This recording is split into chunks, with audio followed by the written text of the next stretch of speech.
I want to thank the community of Greenwich and its citizens for allowing me the privilege of addressing today.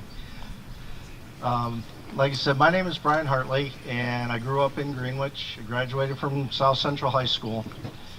I was in the United States Coast Guard from 76 to 80, where I served primarily as search and rescue operations and maritime law enforcement. So now I am also the Coast Guard Auxiliary, which is a civilian volunteer arm of the Coast Guard.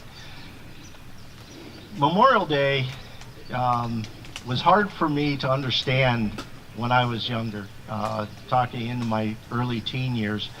And it wasn't until I actually had spent a couple of years into the Coast Guard, and I had served with a number of people that were in Vietnam at the time.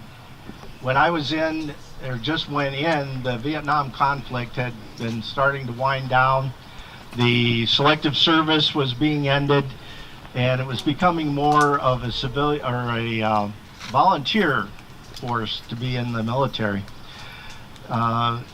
The guys that I had served with, they were all, I was a mere E2 at the time, they were E6s, E7s, and listening to them talk about their experiences, as it was not just war stories, but actual happenings, and understanding what had happened with them in battle. And as we talk and remember our veterans from all the way back, even to the Revolutionary War, people who gave their lives so that we can enjoy these freedoms and these times now, was just something that had taken me a little bit longer, I guess, to appreciate.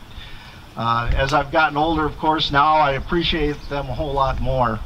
I've had a lot of family members who have served in the military services. I've had a few that have served in combat.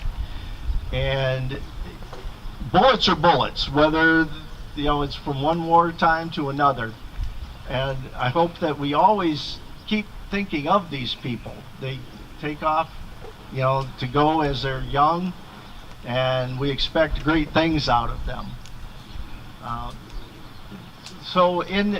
When we are looking at our veterans, and not only the ones who may have died on the battlefields, but those who have come back, and they share with us their duties of what they had done and their experiences, they also become civilian leaders and co-workers. They're police officers, firefighters, they lead corporations, and they also guide our youngsters into, maybe going into the service, or at least through life's experiences.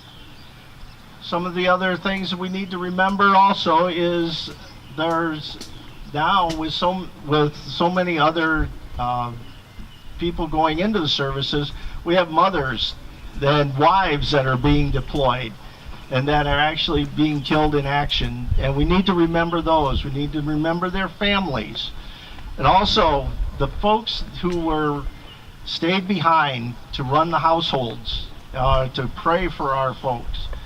They are very important as well, and usually you can only do that when you've been through the ordeal with them. So I would like to just have everybody, take your time to remember the veterans, and thank them for their service. Thank you.